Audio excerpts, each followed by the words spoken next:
Welcome back dear learners. आज हम देखने वाले हैं सिंगल लिंक लिस्ट में यदि किसी पर्टिकुलर पोजीशन पर कोई नोड है और हमें उसे डिलीट करना है तो हम उसे कैसे डिलीट करेंगे। सो आइए शुरू करते हैं।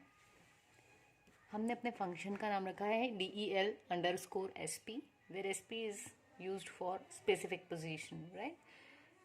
अब यहाँ पर जो वेरिएबल्स यूज़ में आएंगे, एक तो है पोजीशन और एक है आई, जो हम यहाँ पर लूप में यूज़ करने वाले हैं। दोनों को यहाँ डिक्लेयर कर दिया है। ऑल्दो C++ में हम वेरिएबल्स को यूज़ करने के जस्ट पहले भी प्रोग्राम में कहीं पर भी डिक्लेयर कर सकते हैं, ठीक है। दूसरी चीज़, जब भी हम डिलीट करेंगे किसी नोड को तो लिंक लिस्ट को सबसे पहले चेक करेंगे कहीं एम्प्टी तो नहीं है, ठीक। तो यहाँ पर हम अगर देखें तो लिंक लिस्ट हमारी एम्प्टी नहीं है। तो क्या हुआ, इफ़ में जो कंडीशन दी हुई थी स्टार्ट इक्वल इक्वल नल, वो कंडीशन हो गई फॉल्स। अब क्या होगा, अब जब कंडीशन फॉल्स हो गई है इसका मतलब हमारे पास में नोड्स अवेलेबल हैं। तो अब हम यूज़र से बोल सकते हैं कि भाई enter the position of node, मतलब जिस नोड को डिलीट करना है उसकी आप पोजीशन बता दीजिए। और यूज़र जो भी पोजीशन बताएगा वो यहाँ पर हमने सी इन करवा ली। इस केस में मैं ले लेती हूँ पोजीशन 3, ठीक। अब क्या हुआ, पोजीशन तो दे दी यूज़र ने, अब हो सकता है कि उसने रॉन्ग पोजीशन दे दी हो। इट मे बी पॉसिबल कि जो पोजीशन है वो रॉन्ग पोजीशन हो, तो हमें ये भी चेक करना पड़ेगा कि पोजीशन करेक्ट है या नहीं। तो देखिए, कोई भी पोजीशन जो 1 से छोटी दी हुई हो, मान लो 0 या कोई नेगेटिव वैल्यू, तो 0 या नेगेटिव वैल्यू क्या हो जाएगी, रॉन्ग। और एक हमारा वेरिएबल है काउंट नाम का, जिसकी वैल्यू अभी 4 होगी। क्यों? क्योंकि यहाँ पर टोटल 4 नोड्स हैं। तो यदि कोई वैल्यू मतलब पोजीशन 1 से छोटी, दैट मीन्स 0 या कोई नेगेटिव वैल्यू देते हैं, या फिर काउंट मतलब 4 से ज़्यादा बड़ी कोई वैल्यू दे दी, मान लो यहाँ मैंने पोजीशन में दे दिया 5, तो मतलब 5th नंबर पे कोई जब नोड है ही नहीं तो वो डिलीट कैसे कर पाएंगे हम। So that means that will be a wrong position. तो हमने यहाँ पोजीशन चेक कर ली, रॉन्ग है या राइट। अपने केस में यदि हम बात करें तो मैंने पोजीशन दी थी 3, तो ये जो 3 पोजीशन है वो वैलिड है, राइट। तो हम आ जाएंगे, ये कंडीशन फॉल्स हो जाएगी और हम आ जाएंगे एल्स पार्ट में। जब हम एल्स में आए तो एल्स में जो स्टार्ट में वैल्यू थी वो टेम्प में भी असाइन हुई, स्टार्ट भी अभी वहीं पर है बट टेम्प में भी वो वैल्यू आ गई। तो टेम्प आ गया अपना यहाँ पर। अब क्या हुआ, फिर से हम दो चीज़ें चेक करेंगे। इट मे बी पॉसिबल कि हम फर्स्ट नोड को ही डिलीट करने वाले हैं। यदि इसी को डिलीट करना है तो जस्ट आपको क्या करना है, टेम्प के नेक्स्ट में जो वैल्यू है वो आप किस में लिखवा दो, स्टार्ट में, ताकि स्टार्ट इसको पॉइंट करने की बजाय डायरेक्टली इसे पॉइंट करने लगे। But in our case position is equals to 3, so ये जो कंडीशन थी ये फॉल्स हो जाएगी। हम आ जाएंगे एल्स पार्ट में। अब हमारा लूप चलेगा, आई की वैल्यू 1, और आई की वैल्यू कब तक ट्रू करता रहेगा ये, जब तक less than position that is less than 3 होगी तब तक की ट्रू होगा। तो लेस देन 3 यानी कि 2 तक की, जब तक आई की वैल्यू 2 होगी, 1 है 2 होगी तो भी ट्रू होगा, पर 2 के बाद में वो ये कंडीशन फॉल्स हो जाएगी। दिस मीन्स ये जो लूप है ये 2 बार एग्जीक्यूट होगा, ठीक है।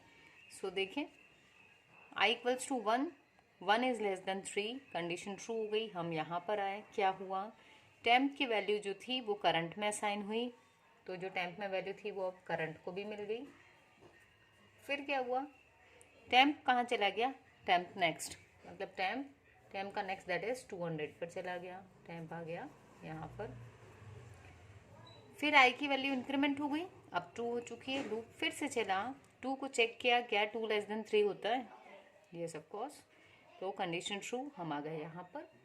करंट में अगेन जो टेम्प में वैल्यू थी अभी वो करंट में आ गई, तो टेम्प में क्या वैल्यू थी 200, तो ये किस में आ गई, करंट में, तो करंट हमारा आगे बढ़ गया। नेक्स्ट लाइन में क्या लिखा है, temp equals to temp next, तो टेम्प अब कहाँ चला जाएगा, next position that is 300। Sorry for disturbance, yes. So फिर हमारा टेम्प आगे बढ़ गया। अब आई की वैल्यू 3 हो गई, 3 इज लेस देन 3 नहीं होता है, कंडीशन फॉल्स, तो हम इस लूप से बाहर आ गए। जैसे ही हम यहाँ पर आए तो अब देखिए क्या है, ये थी थर्ड पोजीशन, ये फर्स्ट नोड, सेकंड नोड और थर्ड, यही वो नोड है जिसे हमें क्या करना है, डिलीट। इसको जब डिलीट कर देंगे तो क्या होगा, ये इसको लिंक करने की बजाय किसे लिंक करेगा, इसको पॉइंट करेगा। तो इसका एड्रेस कहाँ से मिलेगा, इस टेम्प से मिलेगा, टेम्प के नेक्स्ट से। तो इस एड्रेस को कहाँ पर देंगे हम, करंट के नेक्स्ट में देंगे। तो वही चीज़ यहाँ लिखी हुई है, करंट के नेक्स्ट में दे दिया टेम्प का नेक्स्ट। तो करंट के नेक्स्ट में टेम्प का नेक्स्ट, दैट इज 400 आ गया। अब जैसे ही ये आया, इसने इसको पॉइंट करना बंद किया एंड स्टार्ट किया इसे पॉइंट करना। ठीक है, तो अब जब ये चीज़ शुरू हो गई, अब हम क्या करें, जिस नोड को हमने डिलीट किया है उसका इन्फो प्रिंट करवा देते हैं हम।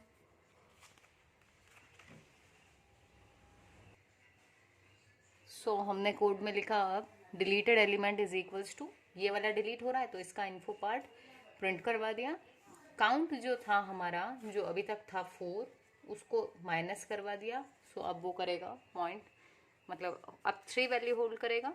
एंड एट द एंड, क्योंकि डायनामिकली मेमोरी एलोकेट करवाई थी, उसको हम रिटर्न करवा दें मेमोरी हीप में, तो हमने क्या कर दिया, डिलीट टेम्प। तो अब क्या होगा, ये जो मेमोरी एलोकेटेड थी वो फ्री हो गई। So this was all about deletion at the specific position. So I think आपको समझ में आया होगा फंक्शन। एंड लिंक लिस्ट इतनी भी टफ नहीं है, जब चीज़ों को समझते हैं हम तो हमें इजी लगने लगती हैं। एंड मेरी कोशिश यही है कि मैं चीज़ों को ईजियर बनाऊँ फॉर बेटर लर्निंग। यदि आपको वीडियो पसंद आया हो और आपने चैनल सब्सक्राइब नहीं किया है तो please do subscribe the channel, और अपने फ्रेंड्स से भी शेयर करें और उन्हें भी सब्सक्राइब करने के लिए कहें। Thank you.